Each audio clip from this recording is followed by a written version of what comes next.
Learn with Basil once again, and we're going to be exposing you real quick, our Gen Z generation. I noticed that they don't like long lectures and this, so I had to make a 5 minutes exposition on alternative B chemistry practical. So please don't forget to click the subscribe button, like button, comment, tell us whatever you think about this practical and how we can improve our YouTube channel. Thank you. Now, for the alternative B practical WAEC, we are going to be working with, the acid we're working with is HNO3. And HNO3 is a strong acid, as we know. Then we're working with, for the titration, working with this as our acid. It is labeled D. Then we're working with Na2CO3 as our base, and it's labeled E. Now, for the HNO3, we were asked to add 5 cm cube of HNO3 in 1 dm cube. 1 dm cube is 1000 cm cube. That's for teachers, doesn't concern the student. So, and this one also, we are giving guide to prepare the Na2CO3. Now, after the titration, it depends on the strength of your HNO3. If the strength of your HNO3, which is written on the label, is 65%, this for teachers, you don't need the student. You will be getting a concentration, that's mole per dm cube, of about 0.07.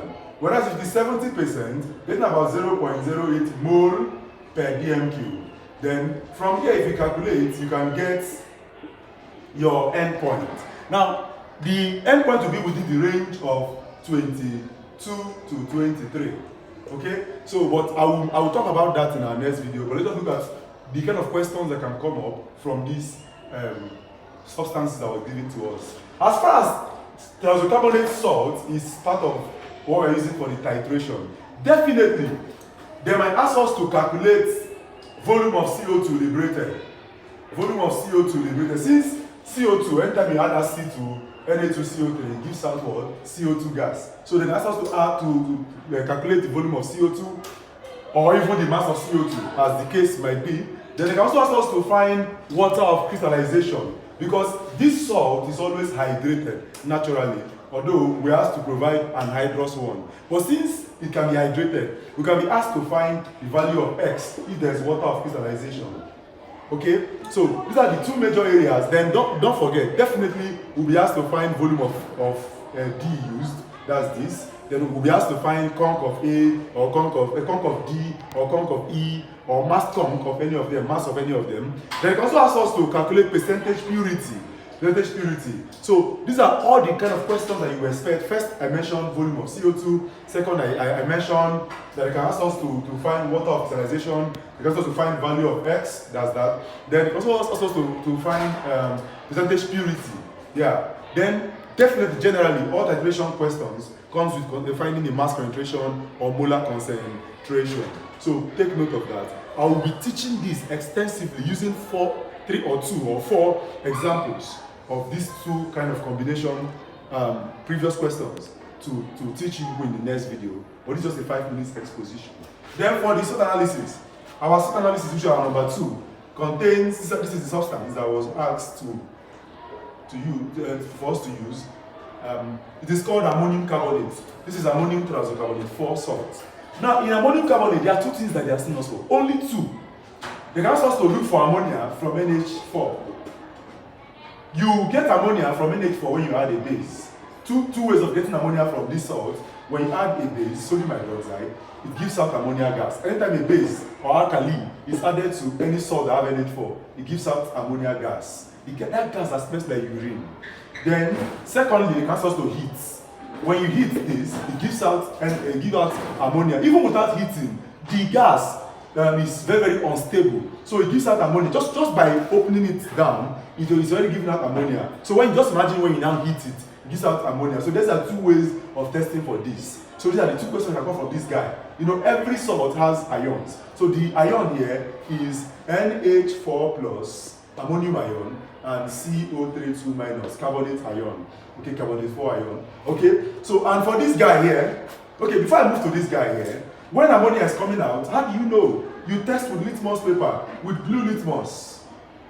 Okay, sorry, with red litmus. Now, if you test with red litmus, it will turn red litmus paper to what? Blue, showing that ammonia is a basic gas. And the most common basic gas or alkaline gas we have is just ammonia. So you don't have problem. So when I ask you to test the gas coming out with litmus, you will always test with both red and blue, because they will not tell you if it's red or blue you are using. They will only tell you to test with litmus. So you test with both red and blue, but nothing will happen with blue, because it's not acidic, it's basic. But when you use red, it turns the red to what? Blue, showing that this gas is basic. Okay? Now, then we'll talk about it concretely in our next video. You know, we have just 5 minutes to expose this. So, and for the CO3 compounds can only give out a gas, CO2 gas.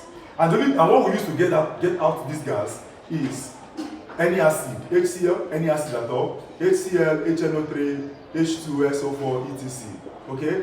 When you put any of this acid into this, it gives out effervescence. Effervescence means a gas coming out from a liquid, or you call it bubbling. So you use any of this acid, it gives out CO2. Okay? Now, then when you test with litmus, it turns what else call it? Litmus paper red. But what we use to confirm that CO2 is present is using lime water. It turns lime water milky. It turns lime water milky. So we can confirm this. Another way we can get out this. The issue is you will not recognize CO2 when you heat. So I strongly believe that they will not ask you to heat to get CO2, because CO2 is colorless and odorless. Colorless and odorless. Colorless and odorless. Why this one has a very pungent smell? So you might not you notice this guy because of the nature, but you notice NH3 to have a very pungent smell. A smell that smells like a gas that smells like urine. So this one is what we tested for using heat. But this one they only ask you to add HCl, HNO3 or H2SO4. But before then, they asked you to add barium chloride or barium nitrates.